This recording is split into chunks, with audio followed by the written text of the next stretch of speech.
Hello hi welcome back to Aditya hobby blogs. ಅಂತೂ ಇಂತೂ ಮಕ್ಳಿಗಂತೂ ಸ್ಕೂಲ್ ಸಮ್ಮರ್ ಮುಗೀತು, ಸ್ಕೂಲ್ ಸ್ಟಾರ್ಟ್ ಆಗ್ತಾ ಇದೆ.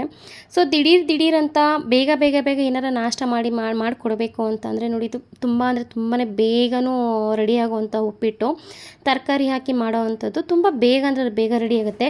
ನೀವೇನಾರು ಫ್ರೀಯಾಗಿದ್ದಾಗ ರವೆ ಇರ್ತಾರ, ರವೆ ಈ ಥರ ನಿಮ್ಮ ಅನುಕೂಲವಾಗಿ ಯಾವ ಥರ ರವೆ ಬೇಕೋ ಆ ಥರ ರವೆ ತೊಗೊಳ್ಳಿ. ಫ್ರೀಯಾಗಿದ್ದ ಟೈಮಲ್ಲಿ ರವೆನ ಹುರಿದಿಟ್ಕೊಂಬಿಟ್ರೆ ತುಂಬ ಅಂದರೆ ತುಂಬಾ ಈಸಿ. ನಾನು ಅದೇ ರೀತಿಯೇ ಮಾಡೋದು ಯಾವಾಗಲೂ.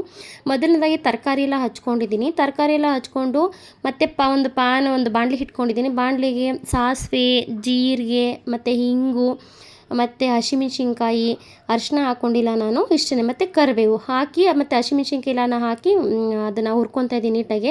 ಅಂದರೆ ಫುಲ್ಲೇನು ಹುರ್ಕೊತಿಲ್ಲ, ಸ್ವಲ್ಪ ಹಸಿ ವಾಸನೆ ಹೋಗೋ ಥರನೇ ಹುರ್ಕೊತಿದ್ದೀನಿ. ಈರುಳ್ಳಿನೂ ಕೂಡ ಅಷ್ಟೇ, ಈರುಳ್ಳಿನೂ ಫುಲ್ಲಾಗೇನು ಹುರ್ಕೊಂಡಿಲ್ಲ, ಅದು ಸ್ವಲ್ಪ ಹಸಿ ಇರಬೇಕು ತಿನ್ನೋದಕ್ಕೆ, ಆ ರೀತಿ ಹುರ್ಕೊತಾ ಇದ್ದೀನಿ.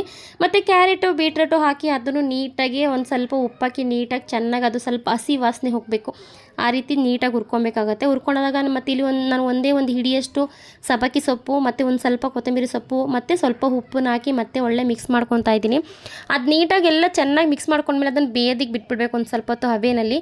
ಅದು ಬೇಯ್ತಿದ್ದಂಗೆ ಅದಕ್ಕೆ ಸ್ವಲ್ಪ ತೆಂಗಿನಕಾಯಿ ತುರ್ತಿ ಹಾಕ್ಕೊಂಡ್ರೆ, ಇದಕ್ಕೆ ತೆಂಗಿನಕಾಯಿ ಹಾಕೋದ್ರಿಂದ ತುಂಬ ಅಂದರೆ ತುಂಬಾ ಟೇಸ್ಟ್ ಆಗಿರುತ್ತೆ, ಮತ್ತು ಘಮ ಅಂತ ಇರುತ್ತೆ. ಹಿಂಗೆ ಹಾಕೋದ್ರಿಂದ ತುಂಬ ಜೀರ್ಣನೂ ಕೂಡ ತುಂಬ ಚೆನ್ನಾಗಾಗುತ್ತೆ.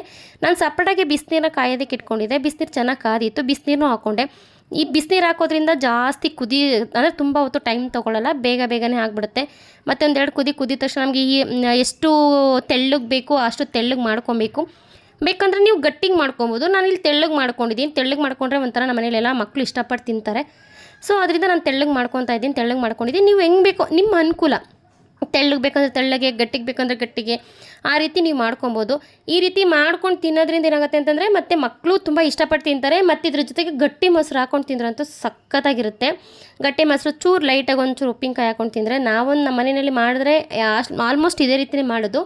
ನಮ್ಮಪ್ಪಂಗಂತೂ ಉಪ್ಪಿಟ್ಟು ಅಂದರೆ ತುಂಬ ಇಷ್ಟ, ಅದರಲ್ಲಿ ತರಕಾರಿ ಉಪ್ಪಿಟ್ಟು ಅಂದರೆ ತುಂಬ ಇಷ್ಟ. ನಾನು ಈ ಥರ ಉಪ್ಪಿಟ್ಟು ಒಂದೊಂದ್ಸಲ ಪ್ಲೈನ್ ಮಾಡ್ತಾಯಿರ್ತೀನಿ, ಒಂದ್ಸಲ ತರಕಾರಿ ಹಾಕಿ ಮಾಡ್ತಾಯಿರ್ತೀನಿ, ಈ ಥರ ಮಾಡ್ತಾಯಿರ್ತೀನಿ. ತುಂಬ ಅಂದರೆ ತುಂಬ ಚೆನ್ನಾಗಿರುತ್ತೆ. ನೀವು ಒಂದ್ಸಲ ಟ್ರೈ ಮಾಡಿ. ಮಕ್ಕಳು ಸ್ಕೂಲ್ ಅಂತೂ ಸ್ಟಾರ್ಟ್ ಆಗಿದೆ, ಸಮ್ಮರೆಲ್ಲ ಮುಗಿದಿದೆ, ಮಕ್ಕಳು ಸ್ಕೂಲ್ ಸ್ಟಾರ್ಟ್ ಆಗಿದೆ. ಟಿಫನ್ ಏನು ಮಾಡಬೇಕಪ್ಪ ಅಂತ ಯೋಚನೆ ಮಾಡ್ತಾ ಇರ್ತೀರಲ್ಲ. ಸೊ ಈ ರೀತಿ ರವೆನ ಹುರಿದಿಟ್ಕೊಂಡ್ರೆ ನೋಡಿ, ಈಸಿಯಾಗಿ ಮಾಡ್ಕೊಳ್ಬೋದು. 5 ನಿಮಿಷದಲ್ಲಿ ಆಗೋಗ್ಬಿಡುತ್ತೆ ಇದು ಉಪ್ಪಿಟ್ಟು. ಯಾವುದೇ ನಾಷ್ಟ ಆದರೂ ಅಷ್ಟೇ 5 ನಿಮಿಷದಲ್ಲಿ ಆಗೋಗ್ಬಿಡುತ್ತೆ. ಇನ್ನು ನನ್ನ ಮಗನಿಗೂ ಸೆಮಿಸ್ಟರ್ ಮುಗ್ದು ನನ್ನ ಮಗನಿಗೂ 16ನೇ ತಾರೀಕಿಂದ ಸ್ಕೂಲ್ ಸ್ಟಾರ್ಟ್ ಆಗ್ತಾಯಿದೆ. ಸೊ ಆದ್ದರಿಂದ ಈ ರೀತಿ ದಿಢೀರ್ ಅಂತ ಮಾಡೋವಂಥದ್ದು ಯಾವ್ದಾರು ಇತ್ತು ಅಂತಂದ್ರೆ ಹಾಕ್ತಾಯಿರ್ತೀನಿ. ಸೊ ಫೈನಲ್ ಎಲ್ಲ ಕ್ಲಿಯರ್ ಆಯಿತು. ಲಾಸ್ಟಲ್ಲಿ ಸ್ವಲ್ಪ ತುಪ್ಪ ಹಾಕ್ಕೊಂಡಿದ್ದೀನಿ. ನಾವು ಮನೇಲೆ ಮಾಡಿಟ್ಟಿರೋವಂಥ ತುಪ್ಪ ಇದು. ತುಪ್ಪ ಹಾಕ್ಕೊಂಡು ನೀಟಾಗಿ ಒಂದ್ಸಲ ಮುಚ್ಚಿ ಇಟ್ಬಿಟ್ರೆ ಅದು ಒಳ್ಳೆ ದಮ್ ಕಟ್ದಂಗೆ ಆಗುತ್ತೆ. ದಮ್ ಕಟ್ದಂಗೆ ಆದಾಗ ನಾವು ಅದನ್ನು ಸರ್ವ್ ಮಾಡ್ಕೊಂಡು ತಿನ್ನೋದು ಅಷ್ಟೇ. ತಿಂತಾ ಇದ್ದಾಗ ಮಾತ್ರ ನಿಜವಾಗ್ಲೂ ಅದು ತಿಂತಿರೋ ಒಂಥರ ಬೆಣ್ಣೆ ಥರ ನಾವು ಎಷ್ಟು ಕೆಲವರು ಉಪ್ಪಿಟ್ಟನ್ನ ಇರಿಟೇಷನ್ ಪಡ್ಕೊಂಡು ತಿಂತಾರೆ.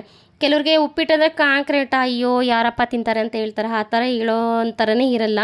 ಯಾಕೆಂದರೆ ಟೇಸ್ಟಿಯಾಗಿರುತ್ತೆ. ಇದಕ್ಕೆ ಹಸಿ ತೆಂಗಿನಕಾಯಿ ಎಲ್ಲ ಹಾಕಿರ್ತೀವಲ್ಲ. ಸೊ ತಿನ್ನುವಾಗ ಏನೋ ಒಂಥರ ಚೆನ್ನಾಗಿರುತ್ತೆ ಮತ್ತು ಟೇಸ್ಟಿಯಾಗಿರುತ್ತೆ. ಉಪ್ಪು ಹಾಕುವಾಗ ಉಪ್ಪಿಟ್ಟಿಗೆ ಮಾತ್ರ ಹಾಕುವಾಗ ಸ್ವಲ್ಪ ಉಪ್ಪು ಸ್ವಲ್ಪ ಸಪ್ಪೆ ಥರನೇ ಹಾಕ್ಕೊಳ್ಳಿ, ಚೆನ್ನಾಗಿರುತ್ತೆ.